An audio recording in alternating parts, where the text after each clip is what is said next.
certain man had a donkey, which had carried the corn sacks to the mill indefatigably for many a long year, but his strength was going, and he was growing more and more unfit for work. Then his master began to consider how he might best save his keep, but the donkey, seeing that no good wind was blowing, ran away and set out on the road to Bremen. There, he thought, I can surely be town musician. When he had walked some distance, he found a hound lying on the road, gasping like one who had run till he was tired. What are you gasping so for, you big fellow? Asked the donkey. Ah, replied the hound, as I am old, and daily grow weaker, and no longer can hunt, my master wanted to kill me, so I took to flight, but now how am I to earn my bread?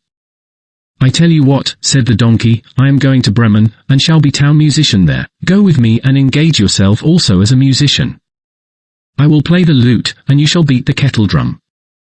The hound agreed, and on they went. Before long they came to a cat, sitting on the path, with a face like 3 rainy days.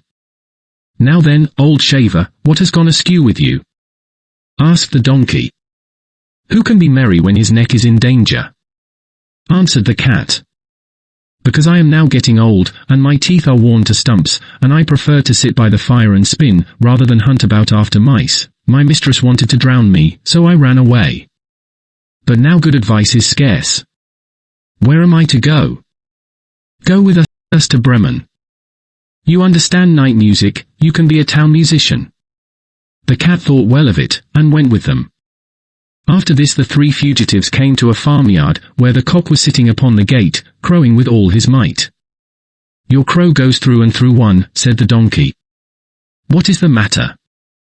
I have been foretelling fine weather, because it is the day on which Our Lady washes the Christ child's little shirts, and wants to dry them, said the cock, but guests are coming for Sunday, so the housewife has no pity, and has told the cook that she intends to eat me in the soup tomorrow, and this evening I am to have my head cut off. Now I am crowing at full pitch while I can. Ah, but Redcomb, said the donkey, you had better come away with us. We are going to Bremen, you can find something better than death everywhere, you have a good voice, and if we make music together it must have some quality. The cock agreed to this plan, and all 4 went on together. They could not, however, reach the city of Bremen in one day, and in the evening they came to a forest where they meant to pass the night.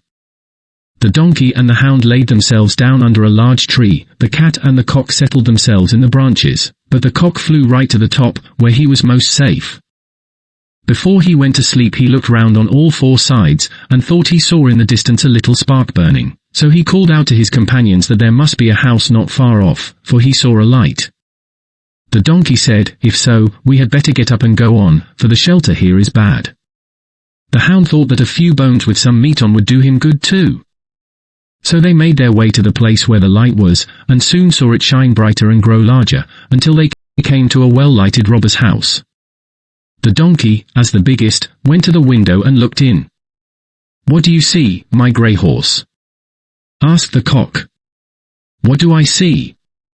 Answered the donkey, a table covered with good things to eat and drink, and robbers sitting at it enjoying themselves. That would be the sort of thing for us, said the cock. Yes, yes, ah, how I wish we were there, said the donkey. Then the animals took counsel together how they should manage to drive away the robbers, and at last they thought of a plan. The donkey was to place himself with his 4 feet upon the window ledge, the hound was to jump on the donkey's back, the cat was to climb upon the dog, and lastly the cock was to fly up and perch upon the head of the cat.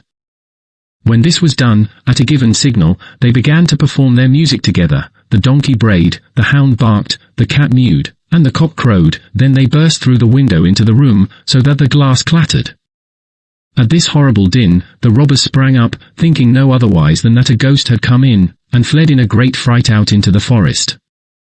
The 4 companions now sat down at the table, well content with what was left, and ate as if they were going to fast for a month. As soon as the 4 minstrels had done, they put out the light, and each sought for himself a sleeping place according to his nature and to what suited him. The donkey laid himself down upon some straw in the yard, the hound behind the door, the cat upon the hearth near the warm ashes, and the cock perched himself upon a beam of the roof, and being tired from their long walk, they soon went to sleep. When it was past midnight, and the robbers saw from afar that the light was no longer burning in their house, and all appeared quiet, the captain said, "We ought not to have let ourselves be frightened out of our wits," and ordered one of them to go and examine the house. The messenger, finding all still, went into the kitchen to light a candle, and, taking the glistening fiery eyes of the cat for live coals, he held a lucifer match to them to light it. But the cat did not understand the joke, and flew in his face, spitting and scratching. He was dreadfully frightened, and ran to the back door, but the dog, who lay there, sprang up and bit his leg, and as he ran across the yard by the straw heap, the donkey gave him a smart kick with its hind foot. The cock, too, who had been awakened by the noise, and had become lively, cried down from the beam, "Cock-a-doodle-doo." Then the robber ran back as fast as he could to his captain, and said, "Ah, there is a horrible witch sitting in the house, who spat on me and scratched my face with her long claws, and by the door stands a man with a knife, who stabbed me in the leg, and in the yard there lies a black monster, who beat me with a wooden club, and above, upon the roof, sits the judge, who called out, 'Bring the rogue here to me.' So I got away as well as I could." After this the robbers did not trust themselves in the house again, but it suited the 4 musicians of Bremen so well that they did not care to leave it any more. And the mouth of him who last told this story is still warm.